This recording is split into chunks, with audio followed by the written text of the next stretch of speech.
Hey guys, today I'm going to be reviewing Shin Megumi Tensei Devil Hacker Soul. Shit, I screwed up on the title.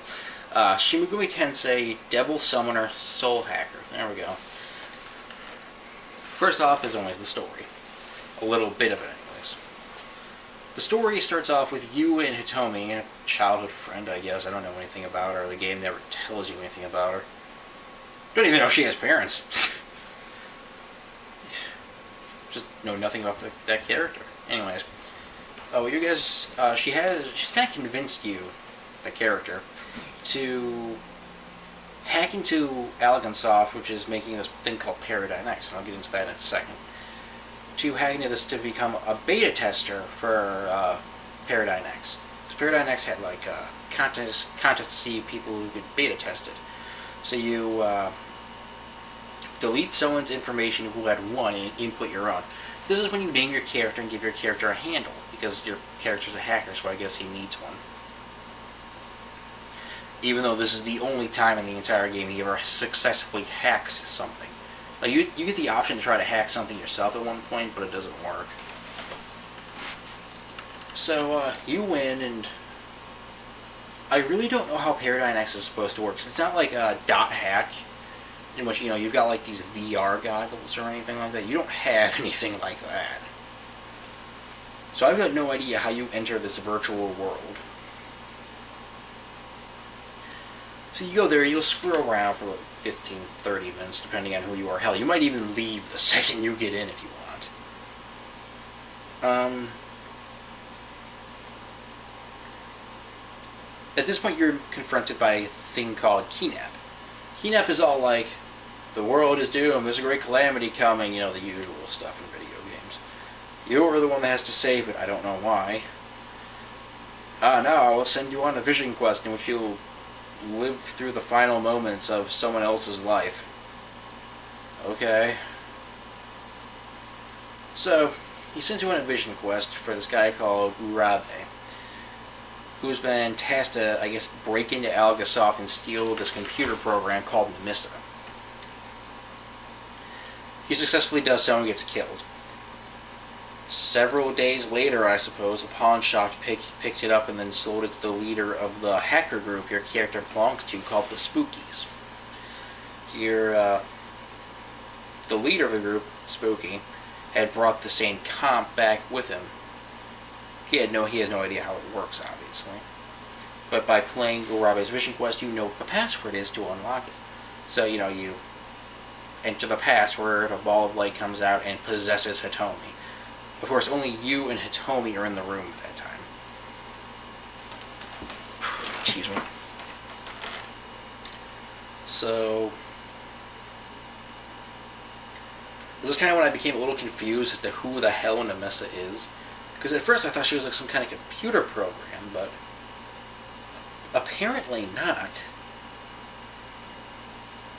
She's apparently a living being. She can possess people. I guess that means she's a living person.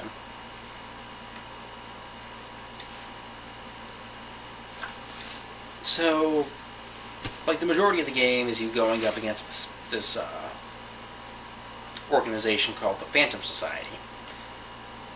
What are they doing? Why are they doing it? Play the game to find out. So I really want to talk about the actual game's story.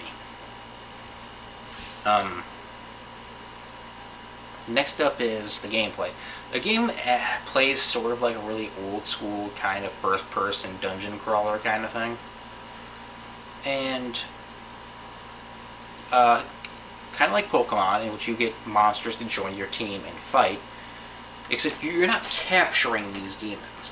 What you're doing is convincing them to join you by talking to them, or killing everyone else in the group they were within, and they just kind of like crap themselves and beg you not to kill them. Unlike in Pokemon, however, other than capturing, obviously, demons do not level up. Like, let's say you get a demon and you're at level 5, and it's a really good match, because it works well. You get to level 20, that demon is worthless. Hell, you get to level, like, 10 or 15, and that demon is worthless. Useful for nothing more than to use as a fusion. Fusion is you get to take 2 or 3 demons and put them together to make a more powerful demon. Something I hate about this, though, is how the demon will always be the same.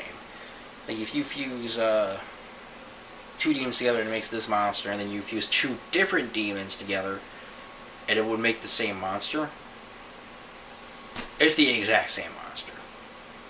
There's nothing different about it. Its stats are the same, its spells are the same, its health, magic points, everything is the same. Kind of annoys me.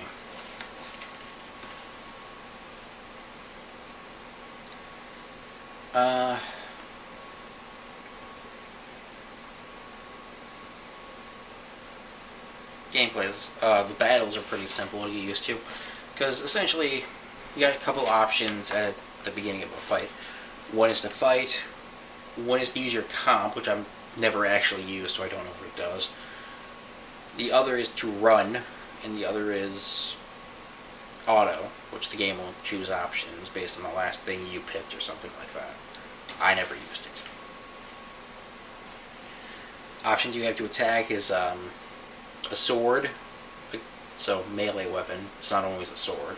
In fact, the first one you get is first item melee weapon you get is a knife. Next is a gun.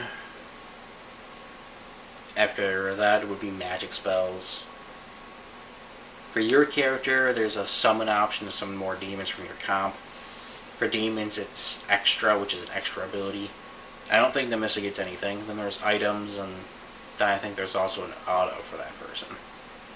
Demons also have the ability you can command them to do a specific thing, so you can tell a demon to use thunder or something like that.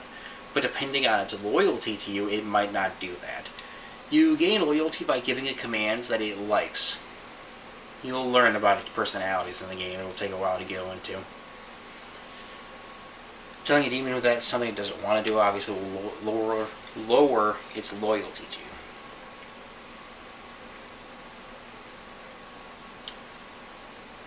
That's kind of all I got the gameplay. Hold on, how much time has passed?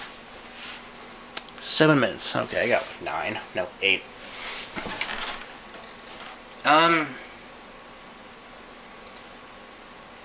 I really don't care about many of the characters in this game. Like, if something bad happens to them, I'm just like, guess I gotta go save them. Dumbass got themselves in trouble. Like, it's odd just how little I care, because you know almost nothing about these people. And in the hacker group Spookies, you know nothing about Spooky's background. Like, throughout the entirety of the game, I don't recall learning a single thing about him. Yuichi, you still don't know. You don't know anything about him either. The other two, Six and Lunch, those are their handler names. God knows why they picked them. You learn a little about their past, but not really enough for me to really care about them. They're not really there. I mean, yeah, all those characters are kind of important to the story, more or less. Not like very, important enough. So I just didn't care about them. And there's another group. I think I told you about I told you about the Phantom Society. There's another group called the Kuzunoha or something like that. And this is like a organization that goes against the Phantom Society. However, they're barely in the fucking game. Like, you meet like 2 members and their leader, but you only meet the leader once. And you meet the other 2 members like maybe twice. Why are they even in the game? What's the point of them? Just bugs me, that's all. In fact, the most character I probably felt emotion for was, I think her name was Mary. I really don't know much about her either, but she was like one of the only characters that had any character development in the entirety of the game. Of course, this takes, like, when you first speak to her, she'll say a certain something, but if you keep speaking to her afterwards, she'll just repeat the same thing over and over. Play a little bit more of the game, she might say something different, So as the game progresses, new things are out. She says new things, and a little story occurs. But she's the only character I felt got any like development other than I guess Nemissa. Yeah, like 6 and Lunch, kind of, but not much.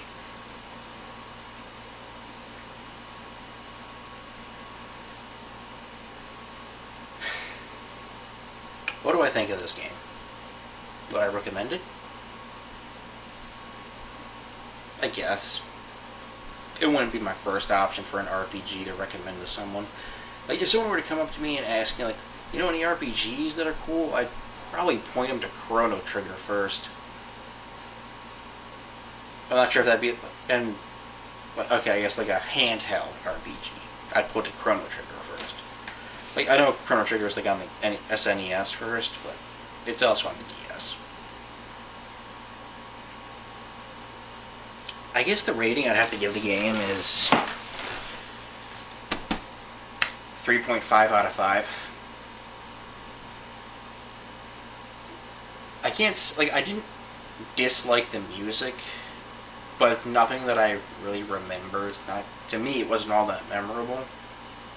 Not bad, but just, honestly, just isn't something, it's not like anything I'd honestly want to put, like, on a CD and listen to, or on my iPad or whatever. The characters I don't care about. Like, almost all of them, I don't care about. The story, it's okay. You know, it's not like Metal Gear Solid, but it's not like Resident Evil. And I like both series. And Resident Evil is always like really kind of like over the, well, not always, but just kind of like over the top-ish or just goofy. Whereas Metal Gear Solid is, you know, pretty serious all the way through. Well, this game's just not like either of those.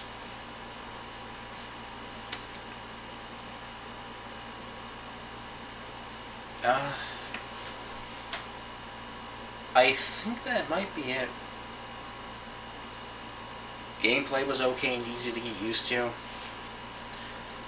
Although I've heard that this game was kind of light on the buffs, the requirements of them. I'm just gonna check the time again. Okay. For those of you who don't know, buffs are essentially spells that will increase your strength, defense, agility, stuff like that. But the game, like, according to what I've heard from everyone, is that like the other games of the Shin Megumi Tensei series, excuse me, really require the use of buffs, and I kind of hate that idea. You know, I don't like it when a game tells me how I should play it.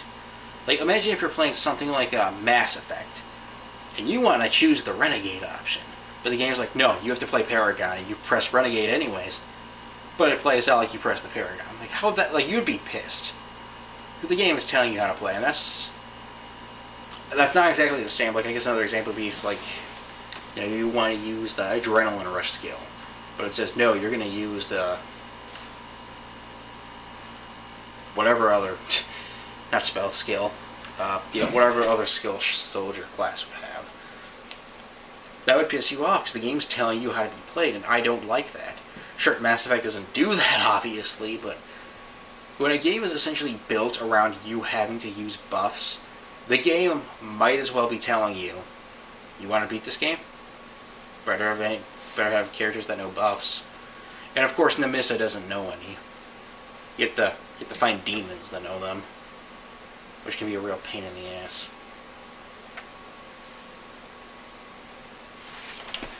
Overall, I think this is an okay game. I'm probably going to bring it back to GameStop tomorrow and try the Persona series out. Until then, I'll see what I can do about the rate of videos being uploaded. So, until then, later.